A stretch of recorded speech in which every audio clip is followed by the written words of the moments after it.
अब अपने लिए कोई कार्य नहीं रह गया है। अपने लिए कितना कार्य था कि संसार में कोई हमारा न रह जाए। लोग रोते हैं इस बात का, हमें संसार में कोई प्यार नहीं करता, कोई अपना नहीं। तो यही तो सिद्धि है। आओ इधर, हमारे मार्ग में ये लाभ है कि कोई हमें प्यार न करे। भर्तृहरि जी ने भगवान शंकर जब प्रसन्न हुए, प्रकट हुए, तो वरदान मांगा कि कभी कोई सम्मान से मुझे एक टुकड़ा भी न दे, क्योंकि ये सम्मान, ये प्यार प्रभु से विमुख कर देता है। देखो हम जी तुम्हारे बिना जी नहीं सकते, तुम चले गए तो मेरा क्या होगा। अब वो उसकी बात में ही समझो तुम्हें कितना प्यार कर रहा है। वो क्या कह रहा है? तुम चले गए तो मेरा क्या होगा। ये प्यार है। क्या सोच रहा है वो? मेरा क्या होगा। बस पकड़ लो, कोई तुम्हारा नहीं। कोई तुम्हें जो बहुत प्यार करता हो उसकी बात सुनना, उसमें आप अगर विवेक जागृत है तो उसमें गंध मिलेगी केवल स्वार्थ की, केवल स्वार्थ की। कहीं किसी कोने में तुम्हें प्यार नहीं मिलेगा।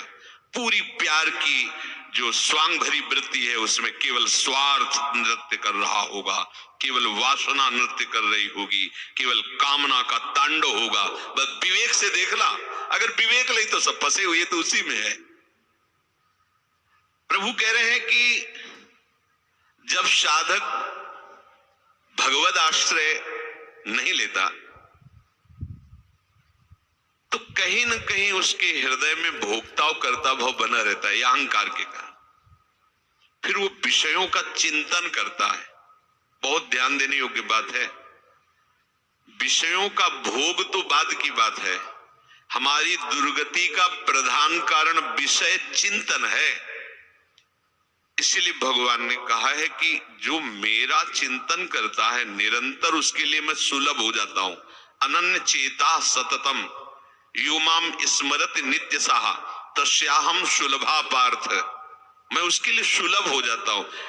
अब यहां ध्यान देना है कि विषय क्रिया नहीं हुई, लेकिन केवल चिंतन आपके हृदय को बर्बाद कर देगा। इसीलिए कहा गया कि एक क्षण भी भगवत चिंतन छूटा तो हानि हो गई। ऐसे संस्कार गलत अंदर डाल देगा, वो जलाते रहेंगे। मन जो है ना, ऐसी स्थिति पैदा कर देगा कि ये ज्ञान विज्ञान आपकी समझ में ही नहीं आएगा।